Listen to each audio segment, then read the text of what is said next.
Hello, this is Ravi Kachuk. I'm trying to get myself situated. Okay. Author of The Memory Lingers On and The Reincarnation of Vincent van Gogh. You can get both of them on Amazon. And I'm the little old lady philosopher, but today I'm going to talk about, I was on Saturday, October 18th, I was in downtown Durham, and I'm going to read most of this, participating in the No Kings March. And it was wonderful to be part of the crowd and to know that it was happening in thousands of small villages and large cities all across the country. I nearly didn't go, and that was because I didn't want to be bombarded by pro-Palestinians in support of Hamas. Fortunately, it wasn't until I was leaving that a young Jewish woman approached asking for signatures on a petition to divest from Israel.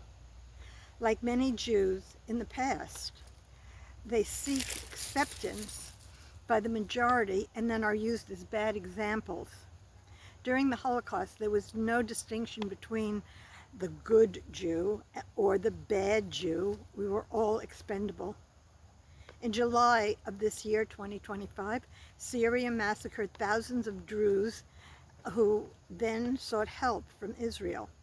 In Nigeria, radical Muslims have slaughtered tens of thousands of Christians and moderate Muslims who do not adhere to their strict interpretation of Islam.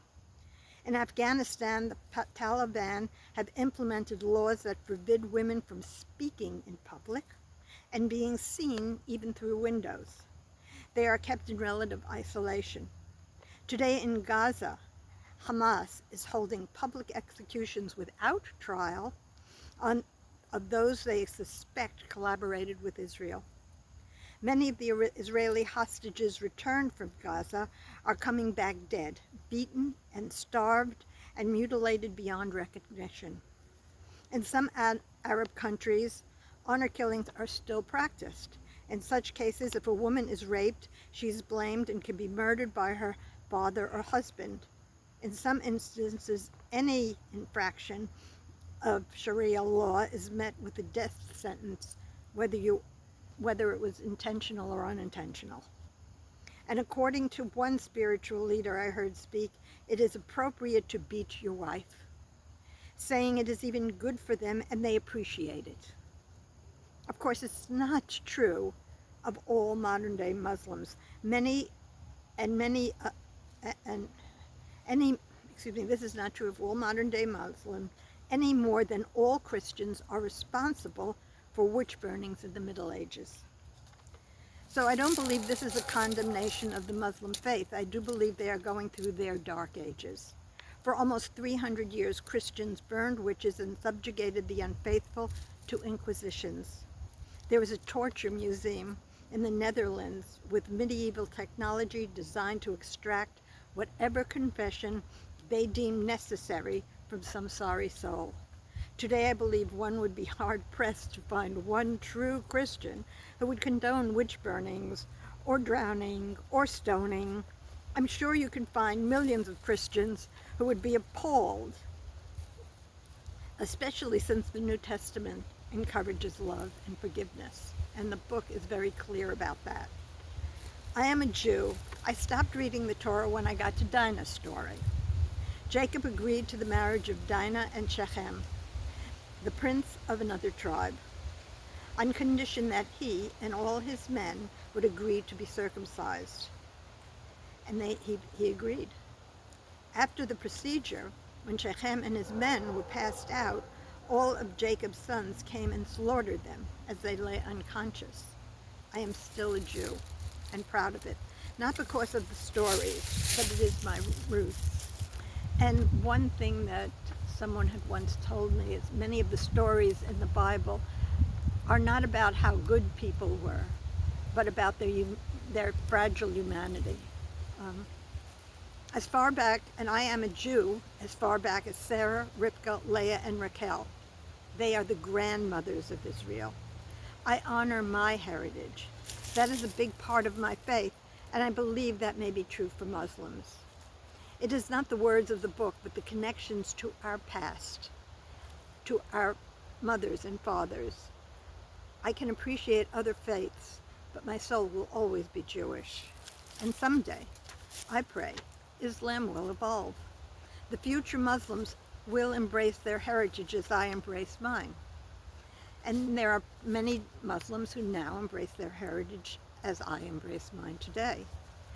This will be seen as their dark ages, however, and they may even memorialize these slaughters as Christians glorify the Crusades.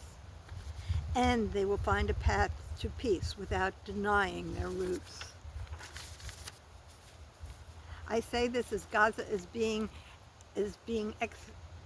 I say this as Gazans are being executed because they didn't support Hamas, because they wanted peace, as Israel does.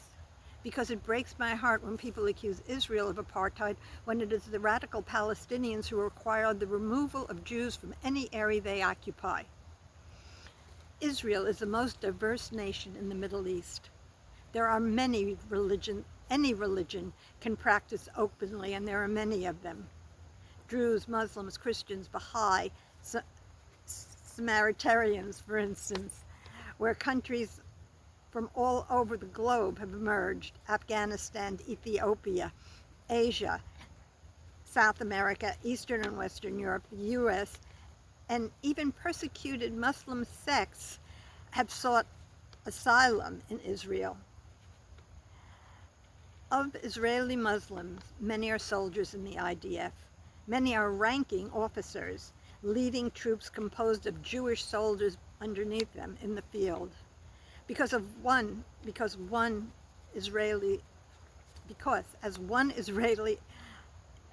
officer said, they are in the IDF, Israel Defense Force, and not the JDF, not the Jewish Defense Force.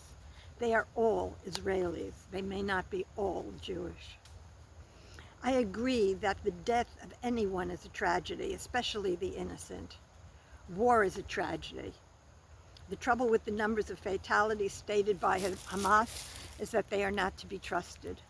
They are now openly killing their own innocent civilians, and they have done so during the war, attributing all the deaths and fatalities to Israel. And when they count children, do they count the 12-year-olds they have taught in their schools to hate and kill all Christians and Jews, then give these same children guns and place them in harm's way? Does the world acknowledge that terrorists have been attacking families in Israel, killing women and children as they sleep, breaking into their homes on a continuous basis since the establishment of Israel? Bombs have been raining down on Israel way before the present war. Hamas just went way too far this time. It had to stop. If they didn't want to fight, they should not have started one. And if they don't want it to continue, let them acknowledge that there are other people in the world besides them and accept peace. As Jews, it has been expected of us to try appeasement. It never worked before, not in the shtetls or Israel. Israel has offered more compromises than there are days in the week. And still, the radical faction wants all or nothing. The world speaks of apartheid, but when Israel was established, there were more than 200,000 Muslims. Today there are more than 2 million because the Muslims were not forced out. They are now Israelis who participate in commerce and government on every level. Why was it required of the Jews to leave their homes when Gaza was originally given to them? Why is it expected of Jews to evacuate when the Palestinians govern? Why don't they want peace with coexistence? Why does Israel have more support from their neighboring Arab countries as they fight Hamas than the rest of the world gives them? And most important to me, why are some American Jews so hostile to their own people that they give aid and comfort to those who wish to annihilate us? I suppose it isn't surprising there were Jews who supported Hitler. But don't worry though, unlike Hamas, we won't murder you in the streets. We will pray that you return to us whole. Maybe when the air clears, you will embrace who you are, and we will embrace your return. And Here I'd like to state that when I was a young girl, I grew up in an Italian Jewish neighborhood, so it was Catholic and Jewish. And nobody ever said to me, "You're chosen." And I always thought that, well, you know, the Catholics think they have a corner on the market, and we're taught that we have a corner on the market. That's what religions teach you. You know, we have it right. But it wasn't until I was in my 20s that somebody came and said to me, "What is it like to be the chosen people?" And I said to them, "Well, God chose me to be Jewish. God chose you to be something else. And to that I say we are all God's chosen children." Thank you.